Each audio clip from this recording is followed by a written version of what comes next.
Salam pemirsa, vaksin domestik Sinovac COVID-19 yang dipromosikan oleh PKT di seluruh dunia telah ditangguhkan sepenuhnya. Masalah keamanan vaksin di Tiongkok sekali lagi memicu perdebatan. Masyarakat khawatir akan dampak buruk akibat efek samping vaksin dan tidak lagi bersedia menerima vaksin. Pada 10 Januari, sebuah dokumen dari perusahaan bioteknologi Beijing Sinovac Chongwei beredar di media sosial. Dokumen tersebut berbunyi bahwa perusahaan telah menghentikan produksi semua vaksin COVID-19 dan saat ini tidak ada produk vaksin COVID-19 yang dijual. Perusahaan telah memutuskan untuk berhenti membayar gaji kinerja proyek COVID-19 kepada karyawan mulai Januari 2024. Staf di Hotline Informasi Sinovac Holdings Biotechnology Co. Ltd. telah mengkonfirmasi bahwa vaksin corona baru Sinovac memang telah dihentikan. Beijing Sinovac Chongwei Biotechnology Co. Ltd. selanjutnya disebut sebagai Sinovac Chongwei adalah anak perusahaan dari Sinovac Holdings Biotechnology Co. Ltd. Selanjutnya disebut sebagai Sinovac Biotech CoronaVax. Vaksin COVID-19 inaktif milik Sinovac merupakan salah satu vaksin paling awal yang diluncurkan di Tiongkok dan juga merupakan vaksin COVID-19 di Tiongkok dengan penggunaan dan volume ekspor terbesar. Pertumbuhan kinerja Sinovac sangat bergantung pada Kelifu. Pada tahun 2021, penjualan Sinovac melebihi 100 miliar RMB dan laba kotornya mencapai 120,946 miliar RMB, sekitar 18,303 miliar US dollar, meningkat dari tahun ke tahun sebesar 4.031,6%. Pada tahun 2022, penjualan tahunan Sinovac turun sebesar 92%. Laporan sementara tahun 2023 menunjukkan bahwa penjualan Sinovac pada paruh pertama tahun ini turun sebesar 88% dibandingkan tahun lalu. Sejak tahun 2023, Tiongkok telah menghentikan produksi banyak vaksin baru yang tidak aktif untuk virus corona.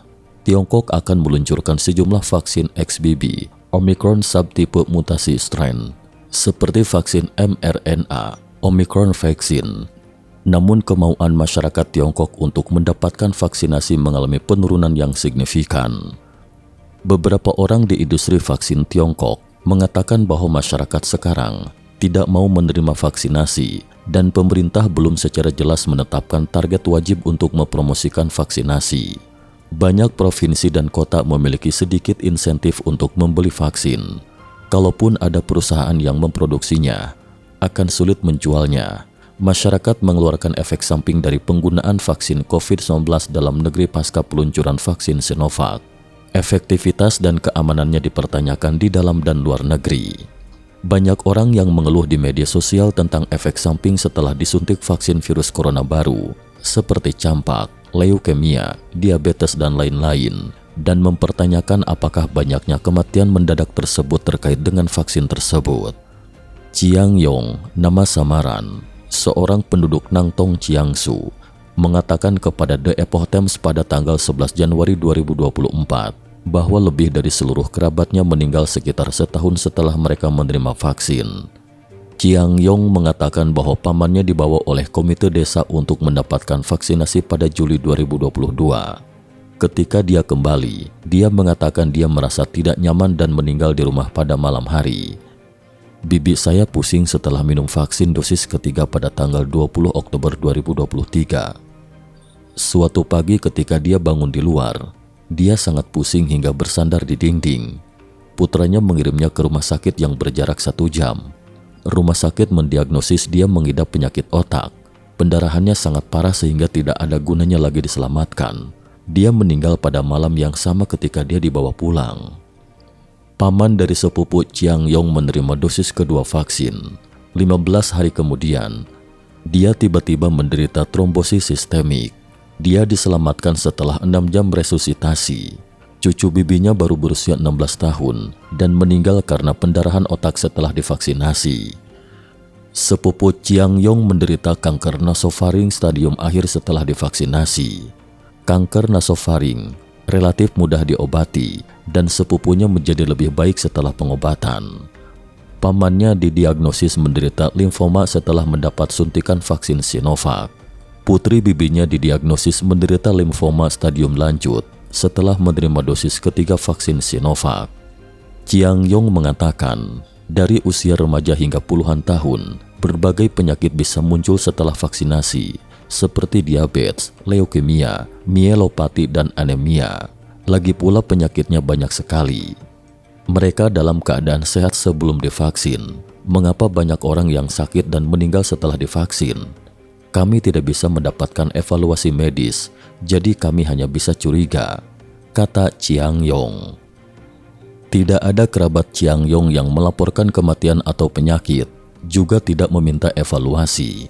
Chiang Yong juga mengetahui sebelumnya bahwa ketika seseorang meminta penilaian, hasil yang diberikan adalah kebetulan.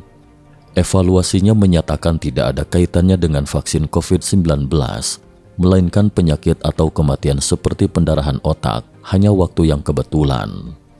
Chiang Yong berkata bahwa dia belum pernah mendengar adanya kasus di Tiongkok mengenai orang-orang yang menerima kompensasi setelah vaksinasi. Berita selanjutnya, kesulitan dalam menjaga hak terkait vaksin yang diproduksi di dalam negeri Tiongkok. PKT memimpin penerapan vaksinasi darurat dengan vaksin Sinovac di Provinsi Zhejiang pada bulan Juli 2020.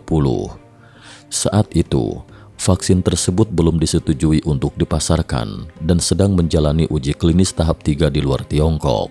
Otoritas Partai Komunis Tiongkok mewajibkan masyarakat untuk menandatangani formulir persetujuan vaksinasi COVID-19 sebelum vaksinasi. Namun mereka tidak mengungkapkan risiko vaksinasi secara rinci dalam formulir persetujuan dan juga tidak mencantumkan secara jelas pihak-pihak yang bertanggung jawab jika terjadi vaksinasi, kecelakaan vaksinasi atau kasus yang parah. Chin Tongyan, seorang profesor di Departemen Biokimia di Fakultas Kedokteran Li Ka-sing di Universitas Hong Kong, mengatakan dalam sebuah wawancara dengan media tahun itu bahwa ada kemungkinan besar bahwa infeksi alami virus corona baru mungkin bersifat ringan atau tanpa gejala. Namun jika Anda menggunakan vaksin yang belum menyelesaikan uji coba fase ketiga, vaksin tersebut mungkin tidak efektif, tidak dapat berperan sebagai pelindung, dan begitu virus datang, kondisinya mungkin bertambah buruk setelah terinfeksi. Jika risiko-risiko ini diungkapkan dengan jelas, berapa banyak orang yang akan melawan? Setelah vaksin Sinovac dipromosikan secara besar-besaran, kasus efek samping pasca vaksinasi muncul di Tiongkok. Namun keluarga korban tidak diperlakukan secara adil dalam membela hak-hak mereka sesuai hukum, bahkan ditangkap dan dianiaya.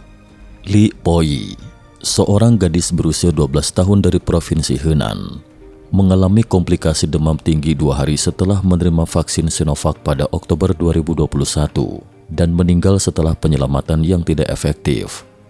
Ibunya Chiang Yan-hong pergi ke departemen terkait untuk meminta penjelasan, namun dipukuli dan ditahan secara kriminal oleh polisi. Netizen Tiongkok daratan Tomo Chiang dilarang dari Weibo setelah dia menceritakan bagaimana ibunya meninggal setelah menerima vaksin Sinopharm. Belakangan, Tomo Chiang dituduh oleh pihak berwenang mengirimkan berita palsu dan ditahan. Mengenai masalah terkait risiko keamanan vaksin Sinovac, wartawan Epoch Times telah menghubungi hotline produk Sinovac berkali-kali dalam beberapa hari terakhir, namun tidak ada yang menjawab. Nomor kontak Sinovac lainnya juga tidak tersedia. Saat ini, komentar relevan dari Sinovac tidak tersedia. Berita selanjutnya, para ahli vaksin PKT meninggal satu demi satu. Dalam 2 atau 3 tahun terakhir, banyak ahli penelitian vaksin atau virus COVID-19 yang mendukung PKT telah meninggal karena sakit satu demi satu dan usia mereka belum terlalu tua. Wu Chunyou, mantan kepala ahli epidemiologi di Pusat Pengendalian dan Pencegahan Penyakit Tiongkok, meninggal karena sakit pada 27 Oktober 2023 pada usia 60 tahun. Wu Chunyou selama ini mendukung kebijakan 0 kasus Partai Komunis Tiongkok. Ia juga menentang eksperimen medis dan menyatakan bahwa virus corona baru dapat dicegah dan dikendalikan seperti AIDS. Chiang Hualiang, 57 tahun, seorang ahli farmakologi terkenal, mantan direktur Institut Materia Medika Shanghai, Akademi Ilmu Pengetahuan Tiongkok, dan akademisi Akademi Ilmu Pengetahuan Tiongkok, meninggal karena serangan jantung mendadak di Shanghai pada tanggal 23 Desember 2022. Pada pagi hari kematiannya, dia masih menghadiri pertemuan tentang calon obat antivirus corona baru. Tang Weikuo, 66 tahun, pendiri Kehua Biologic dan mantan wakil presiden Asosiasi Industri Biomedis Shanghai, meninggal di Shanghai pada 25 Desember 2022 karena infeksi virus corona baru dan penyakit yang mendasarinya. Wu Jiankuo, ahli virologi terkenal di Universitas Wuhan dan mantan direktur Laboratorium Kunci Virologi Negara, meninggal karena sakit pada Oktober 2022 pada usia 65 tahun. Cao Xiaopin, 45 tahun, seorang eksekutif perusahaan produk biologi Sinovac Beijing, meninggal karena sakit pada April 2022. Pai Xiaohui, seorang ahli penelitian pengujian asam nukleat berusia 42 tahun, meninggal karena sakit pada Maret 2022. Chao Chentong, seorang ahli peneliti vaksin COVID-19 berusia 53 tahun, meninggal karena sakit pada September 2020. Cheng Ping, wakil manajer umum China National Pharmaceutical Group Co Ltd, meninggal karena sakit pada 23 Juli 2022 pada usia 52 tahun.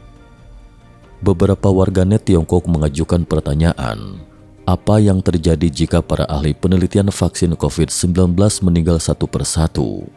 Dalam hal ini, Lu Tianming, seorang komentator politik yang berbasis di Amerika Serikat, pernah mengatakan kepada The Epoch Times bahwa budaya tradisional Tiongkok percaya bahwa kebaikan dan kejahatan akan mendapat balasannya dan bahwa segala sesuatu memiliki karma.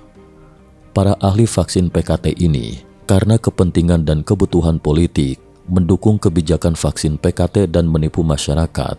Mereka meninggal dalam usia yang relatif muda. Dapat dikatakan bahwa mereka mendapatkan karmanya. Cukup sekian dulu. Terima kasih atas perhatiannya.